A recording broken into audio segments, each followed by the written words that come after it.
And then the last benefit is around money. It's really marketing and money, which is when you have a group of people and they've really shifted into sourced energy, in my language, into their alignment, they're much more equipped to make a decision if they want to keep working with you. You are listening to Amplify Your Success Podcast, episode 429. And today you're going to discover how to host in-person transformational retreats that shift the field. You ready for this? Let's get started. Welcome to the Amplify Your Success Podcast. Get ready to ramp up your revenue, amplify your impact, and make your mark in the world. This is the show for experts, thought leaders, and service professionals who want to shatter their limits and achieve that next level. You're going to find out from other experts and influencers how they made it. Now, let's get amplified. Hey there, inspired entrepreneurs and ripple-making business owners. It's Melanie Benson, your host. And today we're talking about something that I think is one of the most powerful ways, not only that you can really elevate your authority, but you can actually be a ripple maker. And a ripple maker is somebody who you are literally creating transformation. You're creating a positive impact. You're elevating the lives of your clients who then are going to go out and make transformation happen over and over and over again. And what I know about ripple making is that there's a lot of work we have to do on ourselves so that we can continue to have that kind of empowered impact on the world, the people that we serve. Is one of the reasons why I put my quiz together, the Ripple Making Readiness Quiz, because I know so many people I work with, they're just here, they're deeply desiring to make an impact in the world. And yet it's almost like they can't get out of their own way. I don't know if you relate to that at all, where you feel like, oh my gosh, I have this big dream, this vision, but I don't really know how to execute it properly. I don't have the things in place that are allowing me to attract clients, to stand out, to do the work that I know I'm on this planet to do. And that's what I specialize in. So I put this quiz together called the Ripple Making Readiness Quiz because I wanted to have a way for you, if you resonate with this, to recognize how big your ripple is right now and what are some simple things you could do differently to really get that ripple to grow. Some people are stuck in this, they're like a faucet that's just slowly dripping, where other people have a tsunami desire, but they're stuck making little waves. So let's find out what you are. I'd love to hear what you find out. Head over to melaniebenson.com/quiz. Take the quiz. It should only take you about 3 minutes. Watch for the results to come back and discover what your ripple making readiness is. All right, let's get into today's special guest. Welcome back, amplifiers. If you have ever considered having an in-person retreat, an event of some kind, this is for you today. Let me introduce you to this extraordinary human. Her name is Darla LeDoux. She is a transformational coach and a retreat leader. She's the best-selling author of 2 books on the business of transformation, Shift the Field and Retreat and Grow Rich. She's the founder of Sourced, and she guides professional service providers, coaches, consultants, and healers, you know, us, to offer and deliver deep transformational work with their magical gifts, especially through groups and retreats. And I love this, Darla. I love this so much. She imagines a world in which transformation is the norm and all service providers know how to shift the field. What a great way to enter into this exploration today. Thank you for being here. Thank you. I'm a total fan of the Amplify Your Success podcast. So I'm like fangirling and I'm really excited. And I am not a huge podcast listener. And I listened to yours after we connected not too long ago and I got hooked. So Aw. I'm a fan. Thank you. Well, and I have now become hooked on yours, your podcast, Activate Magic, right? Did I get that right? Activating magic. Yes. Activating Magic. Oh my gosh, so exquisite. So we definitely will hook that up in the show notes for everybody because you definitely want to be listening to Darla's extraordinary podcast. So I want to start this conversation with clarifying what does it mean to shift the field? So shifting the field is really shifting the energy of a person, a situation, a circumstance. And, as a listener, I know you talk with a lot of guests who are experts at this kind of work, whether we think of it as mindset, transformation, I think of it as energy. Mm. And, our thoughts create our feelings that create our behaviors, and that together constitutes an energy pattern. And usually the energy pattern was planted sometime before we had the conscious awareness that we could say yes or no about it. And then we just continue to operate it out. It's like when we keep having the same experience in different places. Like I was a chemical engineer at Procter and Gamble, and I was trained as a coach when I was there. I left my job and started teaching high school, and I heard myself saying the same complaints that I had in my corporate job, and I realized it's me, right? And it went back way further than when I was employed to when I was young, and I was recreating this experience until I became conscious enough to shift it and no longer have that pattern of working with people I wanted to complain about. Mm. Yeah. It's funny. I don't mean to be flippant, but it's every time I hear somebody say, it's me, Taylor Swift goes through my brain. That song, it's me, I'm the problem. But it really Right. feels like that's what we're talking about here is like recognizing that if we want to shift the reality, if we want to shift the field, as you call it, we have to shift our own energy first. Is that what you're saying? Yes. And I would also say, I'm not a problem. I just have an Mhm. energy pattern. And that's the piece of Mm. normalizing transformation that I'm so passionate about, right? So say you meet someone and they say, "Oh, I'm getting divorced," right? Oh no. Like I watched this happen at this event I was just at. Someone says this and the other person replies like, "Oh, I'm so sorry." And what if we always knew, no matter what it was, that it's happening for us in service of our growth, right? So, yes, it's me, I'm the problem if I consider it a problem, but really it's just like I'm the source. I'm Hmm. the source of my life. Yes. I love that. What a great framework. And I love like this idea that we have the ability to shift. And Mhm. knowing that like gives us agency over the reality we want to be experiencing. Mm. Okay. So you talk about retreats that shift the field, but and this may be a little bit too far, but here's what's going through my mind right now. Like, I want to make sure we stick to the event thing, but I'm also thinking, can we actually host an event if we need to do a shift first Mm. as the host, right? Like, how do we know we're ready to Mm. host an event of this caliber and help others shift the field? Yeah, I love this question because so many people that in my, that I come in contact with get what I call the spiritual tap on the shoulder. They get the vision of themselves guiding a room, or they, imagine taking people to some beautiful retreat center out in nature somewhere. And then it's on their to-do list for months, years, decades because they're afraid or they're not ready or they don't know how to get ready. Mm. And I'm really going to fast forward to like an advanced thought process, which is I've hosted 100 and some retreats. And every retreat, especially a front end retreat, right, where someone can, click and buy, or they have a sales conversation and they register. Maybe they've never been with you before. Every retreat like that I've ever hosted, I am called into the next evolution of myself as the leader.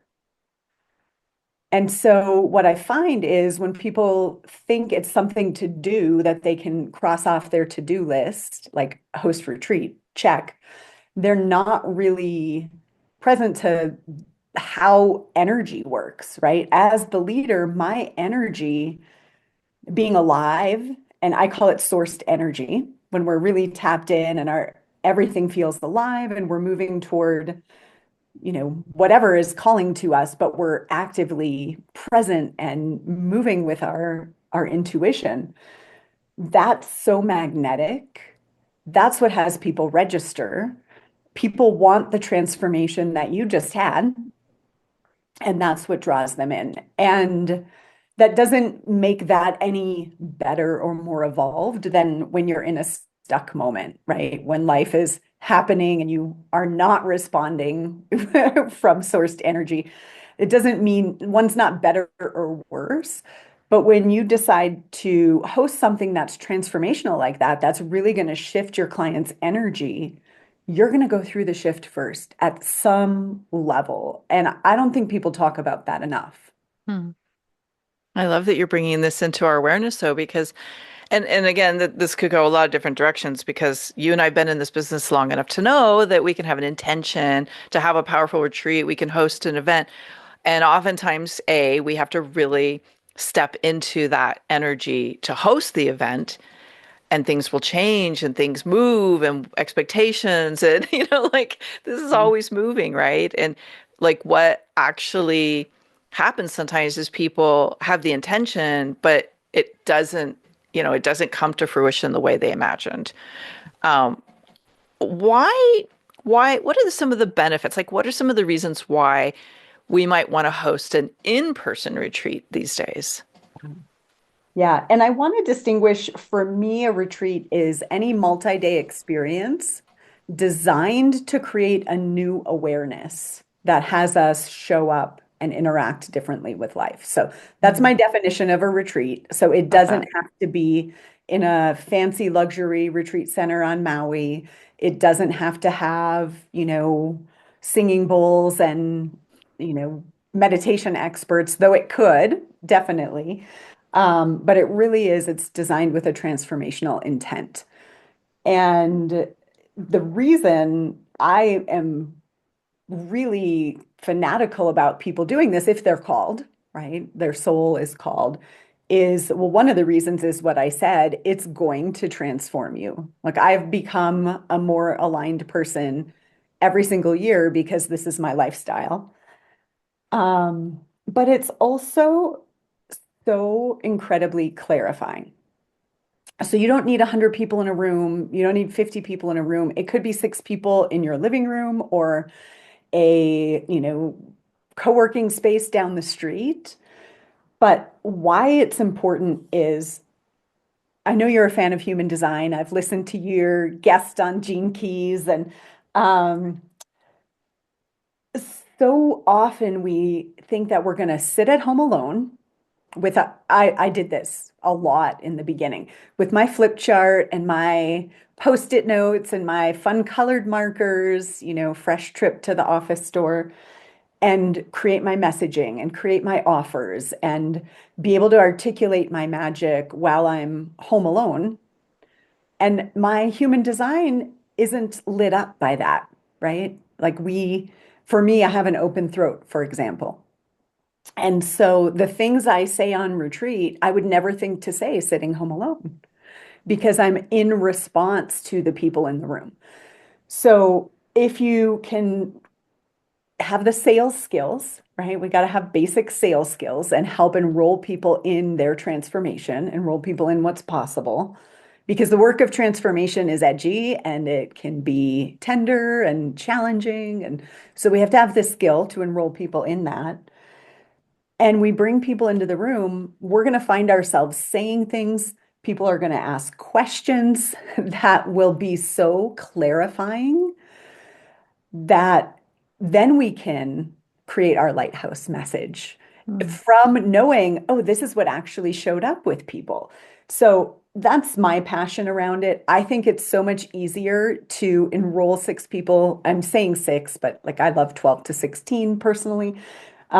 But it's so much easier to enroll six people into coming on retreat than it is to sit home and rework your offers. So, mm, for example, I started hosting retreats early and maybe we'll get into that, but people would pull me aside and say, "Hey, I just want a business like yours. How do I do that?" And that's how I started teaching the content that became the book Retreat and Grow Rich because people were asking for it. And then I was doing that, and people would pull me aside and say, "How did you know to ask that question?" how did you decide to like coach this person, but not this person? And they were really curious about the skills of facilitating the retreat. And so that's what my second book is more about. And I created, various tools to help people with that. And Mm. so it's just so clarifying. And then the last benefit is around money. It's really marketing and money, which is when you have a group of people and they've really shifted into sourced energy, in my language, into their alignment, they're much more equipped to make a decision if they want to keep working with you. If you're just marketing online, you're marketing to people who are in what I call a default energy, right? They're in the resistance. Now, it doesn't even have to be resistance. It's just they're in the comfort zone of what's gotten them to where they are. And your offer, depending on how you position it, it could get through, but it's landing on a general, like, this is how I do life, and you're presenting a different concept. At the end of retreat, when you say, okay, now, based on what you know about yourself, what's true, what's alive for you, would you like support in implementing that? People are way more open to that offer at that time. Yeah, I've seen that for sure. As you're speaking, I'm going on a journey in my mind back to when I first had my very first event. I think it was like 2003, 2004, something like that. And and then now fast forwarding to today that I'm having those really intimate retreats with my mastermind in my living room, in my home. And the difference of energy is so palpable. I mean, it's really interesting, especially for people who were at both at some point. Like they went to a live event with me back in the day, and now they're at these retreats. And that transformation is different. That field that shifts for them is different. And that relationship, that energy that gets co-created is really unique. But what I love as possibility that you're creating is you don't have to have it all figured out. Even though I'm a manifester with a defined throat, and I do have very clear messaging, and messaging is very something that's one of my superpowers. I find that my best stuff comes out in the activation between me and like somebody who is sitting in, I'm ready for this, and the coaching, that you can't plan for that stuff. So I think that's what you're alluding to here. These shift the field events, these retreats are about there's a way to activate your most powerful way of being. And it's very hard just to put that in sales copy. Sometimes it's very experiential. It's way easier to do it after you've embodied it and felt it and you watch, people's eyes light up or you've heard them actually say the language of what they're struggling with and now you believe it, right? Mm. So, I think when someone hires you, you give them belief because you're like, this is good, this is clear. If we don't believe what we're writing, even if we wrote it and we, at some level believe it, if we're wondering, is this okay? Will this work? That doubt is like embedded in the message. Hmm. If we've watched someone like receive that message and change their life, we're in such greater alignment. Yeah, I think it's confidence boosting, isn't it? And Yeah. and I know a lot of people the first time you're going to host a retreat of this nature, you might have some feelings of doubt or as oftentimes referred to as imposter syndrome and that like, can I really do this? And if you're doing the retreat based on what you know you've already accomplished or what you have as a superpower, I guess that's what you're saying. It's like it's so much easier to put that into language and embody that confidence. Yes. And one of the things you said, you don't need to have everything figured out to have a Mhm. retreat. And most people have too much content. I had 183 PowerPoint slides the first time I hosted a retreat. And I don't know if you relate to that, and I had the binder with the workbook and all the things because I was nervous and I had a plan that was to really activate something in them. I say, we need to see what's hidden from our view that's really running the show that like in normal life we can't see. We we need people outside of us to help us see and witness this. And so I'm a big advocate for designing experiences that help us actually see how our energy pattern works. Because once we see it, we're like, oh, now we're willing to work with it, move it, release it. And so my very first retreat, I had an experience planned. It was a people scavenger hunt. And they got it upon check-in in a little envelope. And I thought this is either going to be brilliant or they're going to come to day one irritated with me. And am I prepared for that? Right. It went really well, but I was not sure how it would go and would I be prepared for it. So I had all of these exercises as backup. But when I work with people, I help them develop what their unique experience is that's on brand for them and who their clients are. And then we leave lots of space for what arises in the room. And especially in the beginning, if you don't really know the content. I worked with one woman who she had spent 2 years working on the content for her retreat, 2 years. And then we discovered that her design is that she's the sage profile in my retreat work, and content isn't even for her. She spent 2 years procrastinating, coming up with this content that actually doesn't align for how she likes to work.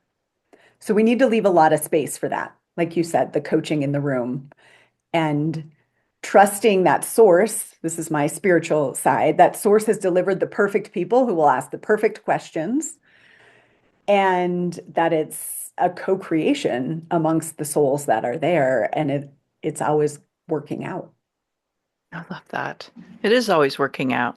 I think that's such a profound, um, I guess, embodiment of trust. And it can really bring peace to things that feel challenging, is to know everything is working out for me, even if it doesn't look the way I think it's supposed to look.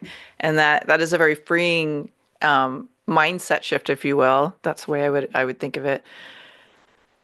You want anything to that before I move on? Because I have another question I want to ask you. Yeah, go. Okay. You've talked about, and I've seen this in your posts and your content, this idea of energy first retreats. What is that, and what are the elements of an energy first retreat? Yeah, thank you. Well, so the overarching idea is that, have you ever been to one of those events where there's speaker after speaker or there's teaching after teaching, and the entire time, maybe some people, maybe yourself, have their arms crossed and they're like, all right, I'm just deciding if I agree with you the entire time. It's not that. So we're Okay. really addressing, our energy, our way of being, our default thought patterns, and we're working with those first before we start teaching so that we're in this aligned, divinely connected energy and we're so much more receptive to the teaching. So I have found, the recovering engineer with 182 PowerPoint slides is like people actually can implement and be very decisive about, say, we're designing their retreat or their business model or choosing their pricing or whatever. It goes so fast when we've done the energy shift first. So that's the general idea, is like we're not going to just keep teaching at you and ignore your energy and how open and receptive and on board you are. And, I say I'm an energy first business. If I work with a one-on-one client, I always know we're going to go through some, transformation first. I'm never going to skip over if you say you agree, but my magic says, you're really just telling me what I want to hear. I'm going to say it. Um, so there's three pillars of an energy first retreat. The first is magnetic magic. And magnetic magic is really trusting your divine guidance and trusting that that's enough. And knowing that people will feel your connection and go, "Ooh, I want some of that." So there's 6 types of magic. I have a quiz on my website, and um, the goal is really to empower yourself to trust how your knowing comes in. So, for example, there's sensation magic, you feel it in your body, or recognition magic, you connect the dots, or you get a click of recognition. Those are just a couple. So, for people to practice and feel really empowered in this is real, I'm getting guidance, and I can trust myself. That's the first piece. You used the phrase earlier, embodied trust. And that's really what's present when someone knows their magic and they're, in a practice of it. The second is a sourced structure. And so there's two main structures. Structure supports us to be in our magic, right? It's like the masculine and feminine. When we have the right structure in place, we can feel free and confident to go with the flow in the moment in the retreat as needed because we know we have given source a 90-minute chunk, a 90-minute block of content in which to show up around this conversation, and then a 90-minute block here, for example. And it doesn't have to be that rigid. But so there's two main structures. One is your business model, which is like, what do you want people to have before they come to retreat with you? What happens at retreat and what happens after? And what needs to happen before is build the know, like, and trust, have them experience you so they feel a sense of safety. I often recommend offering something paid before going right into a retreat so people aren't just choosing based on dates. Because otherwise, they're going to look at the dates and go, is that convenient or not?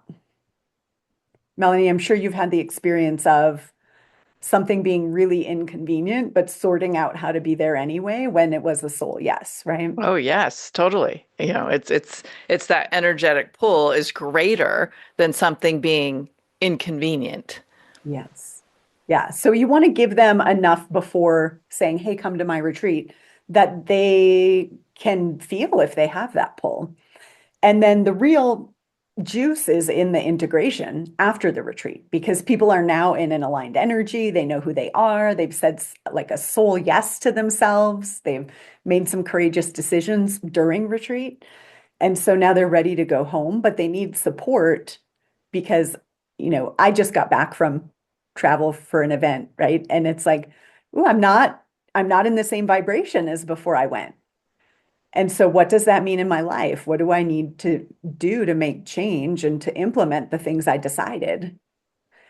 And we need support for that. Left to our own devices, we will likely revert back. So the business model is a structure and pricing it so that you make money, right? So that your retreat is not stressful financially and your integration can make you an abundance of money.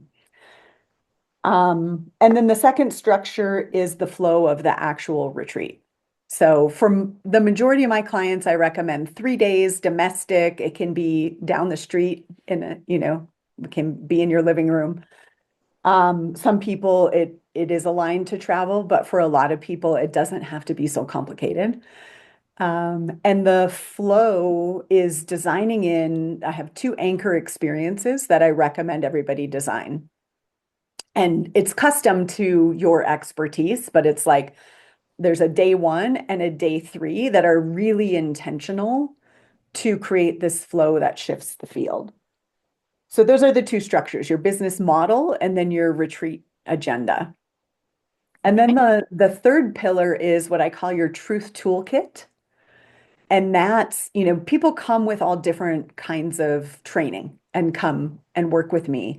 Maybe they have Reiki and body code, or maybe they have a coach certification, like a traditional business coaching certification. And then they have I don't know, yoga teacher training. And they're bringing whatever their skills are, but you need a solid truth toolkit, which is when people are starting to look in the tender places, the thing that they've decided when they were 7 and they haven't looked at since, and they don't even realize that's part of their DNA, their way of being, and you're going to gently help them see it, right? We want to have the energy for that. We want to have the tools, like the literal questions to ask, to know that you're facilitating a shift rather than just pointing out something that isn't helpful, right? In other Right. words, you want to trust yourself to go there with your clients and really get into those edgy spaces of truth. Yeah. I've had so many of those moments where I knew I had to open a door that could get messy or sticky or uncomfortable, but I knew if the door didn't open, they weren't going to be able to integrate it. And it does, again, it's that embodied trust that we've kind of been playing with is really important to trust yourself enough to hold that space and trust your process to help awaken that part of the person so they get what they came for. Mhm. And then it cycles me back to the divine connection, what I call your magic, because source is never going to take you somewhere that you're not prepared to go or they're not prepared to go, right? But we have to have that practice of tuning in and trusting ourselves and knowing, oh yeah, this is what it feels like when it's correct. Oh, this is what it feels like when I'm out of alignment. So that because not everything is a yes, we don't have to always Mhm. go there. And so it's that discernment. Yeah. There's a question that's coming through, and I feel like we touched on this a little bit, but I feel like we were meant to go deeper with it a little bit here. I know so many people that are like, oh, I want to have a retreat. I want to host an event. I want to bring people together. And especially now that we're back to having in-person experiences again. And yet something kind of falls apart for them and it doesn't fill. They don't get the number of people they need, they feel like they need to for it to be profitable and to work. Since we're talking about energy and this energy first experience or shifting the field, like what might be playing out for somebody if they're having a hard time getting people to the events that they're wanting to host? Yeah.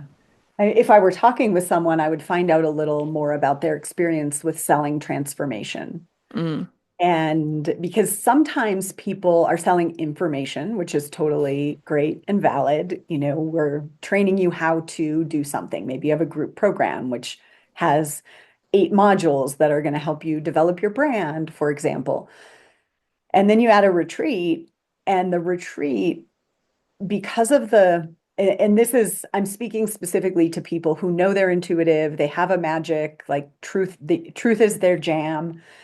And maybe they haven't yet had that experience and worked the muscle of what's going to show up when people come to retreat.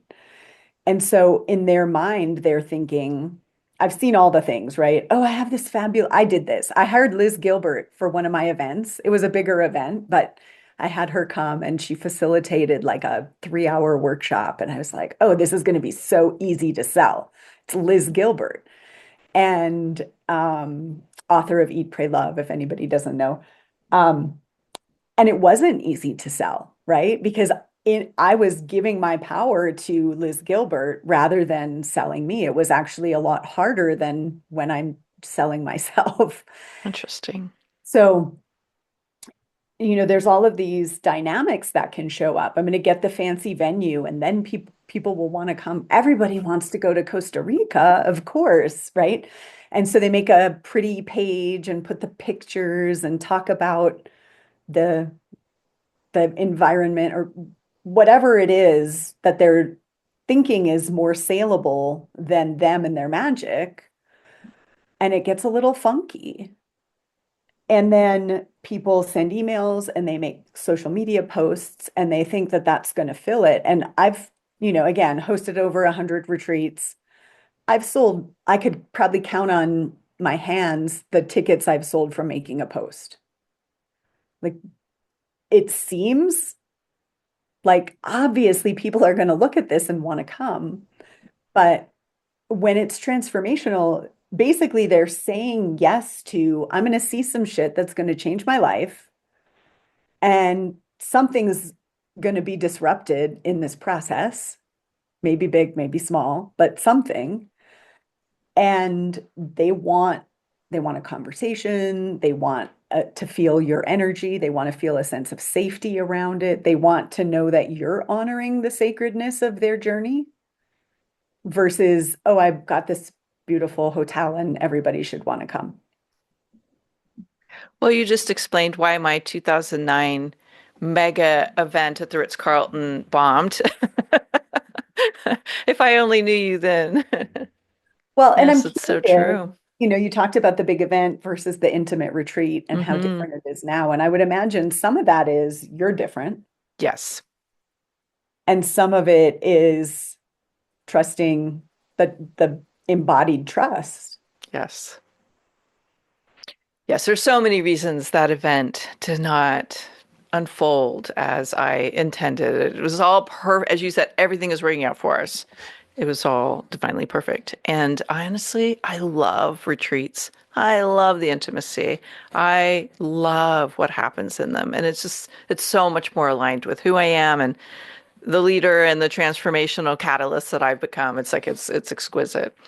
Darla, I could talk to you about this for days or weeks. I love sharing space with you. I love how you hold space for what you teach. It's very magnetic, and I know that's a part of your magic. I know as people are listening in, if they're resonating the way I do with you, they're probably looking at like, what is a place that I could start with Darla? Like, how do I find out more? What would be a good first step for them? So we've set up a special page at sourcedexperience.com/amplify just for listeners here, where I have the retreat leader checklist. And I put this together. It's really like a brain dump of all of the things we need to consider with little boxes you can check, right? Because that's what people think, like it's on my to-do list. And I want to take the to-do part out of the way so that you can focus on your who you want to be as a leader, because that's really what's going to magnetize people to your retreat. One of my clients was about to sign a big contract at a fancy retreat center in Maui. And then she hired me and she's like, okay, I've done this before. I paid the fees to cancel because I didn't fill it. And we really looked at, I know you're a big advocate for this. We looked at her lifestyle and like, what did she want? And how does she want to be seen? And how does she want to live her life? And she really didn't want to be flying off to Maui. She wanted to have a baby and she wanted to be able to run her business close to home. And so she booked her retreat 10 minutes away. Right. And so, like, just knowing these are the things that are important to me, these are the things that are not important to me. I get to say as a leader, it's not outside of me that I have to do something that I believe other people will find attractive. No, you are attractive. You in your magic, you are attractive. And so I just want to take the to-do list worry out of it so people can show up for the beingness. Mm, I love that. Yeah. So sourcedexperience.com/amplify. I love that. And get your checklist of what you step into as a retreat leader. I'm going to be downloading it too. I'm fascinated by all this, and I just What do you think? Darla moves energy for me. So whenever I'm around Darla, because we've shared space together over the last year a couple times, and yeah, there's magic that happens. Darla, as you know, I love kind of wrapping up these extraordinary conversations with a couple of fun questions to help our Amplify audience get to know you, the human being, a little bit more. And I'm curious, what would you say is the ripple that you are making in the world? Hmm. My true intention is for people to trust themselves and to see any time the blank hits the fan in their life that it's actually guidance back to more of who you are. Ooh, I love that. I've given That is up, a I've given away my power. My original career, my math teacher decided for me. I used to call six friends before I decided, what to wear or which apartment to rent or whatever it may be. And um, we don't have that kind of time and space in this season, right? We need to feel and know and trust what's true for us and be able to stand firm and make choices. That's beautiful. I can't agree more that, it is an important quality to be able to trust your own decision making, your own intuitive hits, your own essence, right? Doesn't mean you can't collaborate with people and co-create clarity when you don't have it, but like that ability to just go stand strong, have agency, I got this, I can trust myself is powerful. I totally agree. Okay, last question. If you were to look back towards the beginning of your career as an entrepreneur, what do you think is the boldest decision or action that you made that ended up being maybe scary to make at the time, but had such a beautiful outcome for yourself?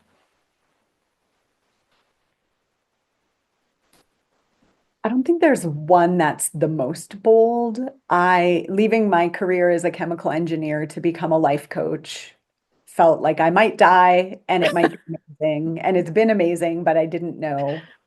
I once cashed out a retirement account because Source guided me to, and it was a huge energetic breakthrough because I had an issue with needing to be smart, right, as a chemical engineer. And it was not smart to pay the fees to the government to cash this out early.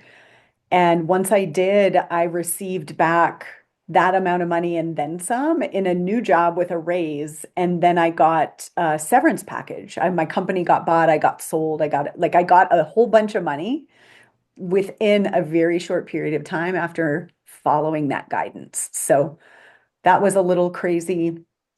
And then I've just reinvented a few times. I went from being a career coach to a business coach, from being a business coach to being the retreat expert.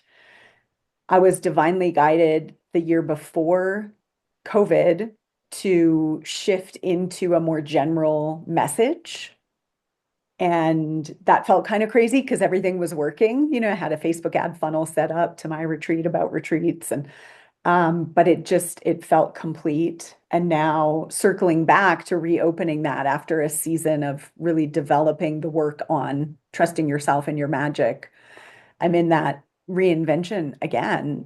I feel I'm coming out the other side of it, but this last year has been a huge shift of letting go of structures within my team and my model that just weren't working anymore. They worked for the season and then they didn't. And for me, I've seen that every 3 or 4 years. It's like, okay, we ride the wave, right? The energy is aligned and everything's flowing. It's amazing. And then it gets sticky. And I know I have the tools for that.